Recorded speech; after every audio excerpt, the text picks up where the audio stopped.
Ora, a longanimidade de Deus. Durante quase 40 anos atrasou o Senhor os juízos. Havia muitos ainda entre os judeus que eram ignorantes em relação ao caráter e obra de Cristo. E os filhos não tinham desfrutado das oportunidades nem recebido a luz que os seus pais tinham desprezado. Mediante a pregação dos apóstolos, Deus faria com que a luz resplandecesse sobre eles. Veriam como a profecia havia sido cumprida, não apenas no nascimento e vida de Cristo, como ainda na sua morte e ressurreição. Os filhos não foram condenados pelos pecados dos pais, quando, porém, rejeitaram a luz adicional que lhes foi dada. Tornaram-se participantes dos pecados dos seus pais e completaram a medida da sua iniquidade. Os judeus, na sua obstinada impenitência, rejeitaram a última oferta de misericórdia. Então Deus afastou deles a proteção. A nação ficou sob o controle do líder que escolhera. Satanás suscitou as mais violentas e vis paixões da alma. Os homens achavam-se fora da razão, controlados pelo impulso e raiva cega, tornando-se satânicos na sua crueldade. Amigos e parentes traíam-se mutuamente. Pais matavam os seus filhos e estes aos pais. Os dirigentes do povo não tinham capacidade de se governarem a si próprios. As paixões tornavam-nos tiranos. Os judeus haviam aceitado o falso testemunho na condenação do inocente Filho de Deus. Agora as falsas acusações tornavam insegura a sua própria vida. O temor de Deus não os perturbaria mais. Satanás achava-se à frente da nação. Chefes de facções oponentes caíam sob a força uns dos outros, executando impiedosa matança. Mesmo a santidade do templo não lhes refiava horrível ferocidade. O santuário estava contaminado com os cadáveres dos mortos. No entanto, os instigadores desta obra infernal declaravam não recear que Jerusalém viesse a ser destruída. Ela era a cidade de Deus.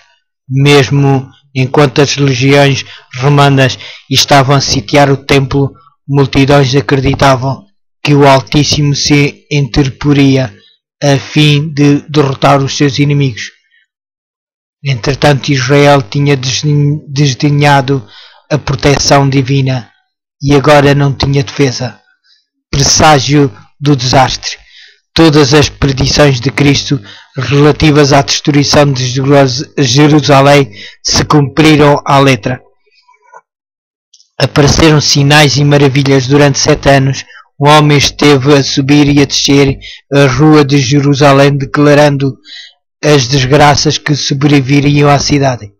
Este ser estranho foi preso e açoitado, mas aos insultos e maus tratos respondia somente: ai, ai de Jerusalém! Ele foi morto no cerco que havia perdido. Depois dos romanos, sob os Sestio terem cercado a cidade, inesperadamente abandonaram o cerco, quando tudo parecia favorável a um ataque imediato. O general romano retirou as suas forças sem a mínima razão aparente. O sinal prometido fora dado aos cristãos expectantes. Nenhum cristão morreu na destruição de Jerusalém.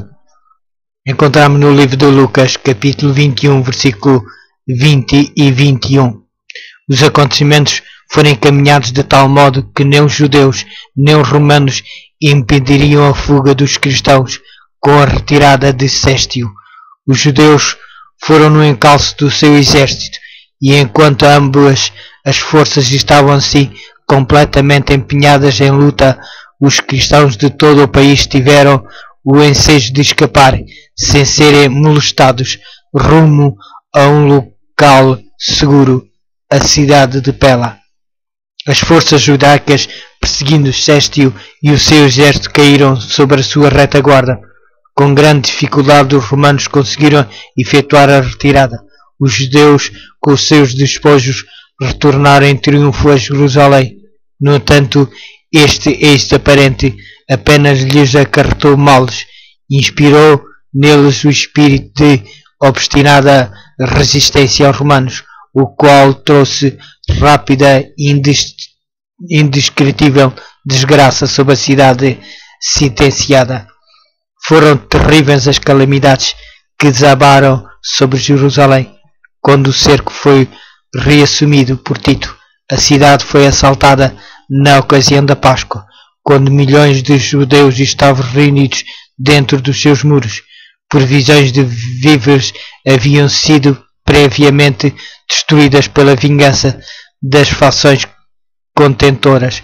Agora experimentavam-se todos os horrores da morte por inanação. Homens roíam o couro dos seus cinturões e sandálias e a cobertura dos seus escudos. Numerosas pessoas saíam da cidade à noite para apanhar plantas silvestres que cresciam fora dos muros da cidade. Se bem que muitos fossem mortos com severas torturas, muitas vezes os que voltavam em segurança eram roubados daquilo que tinham conseguido recolher. Maridos roubavam das suas esposas, esposas roubavam dos maridos, filhos arrebatavam o alimento da boca dos seus pais já idosos. Continuamos a ouvir o hino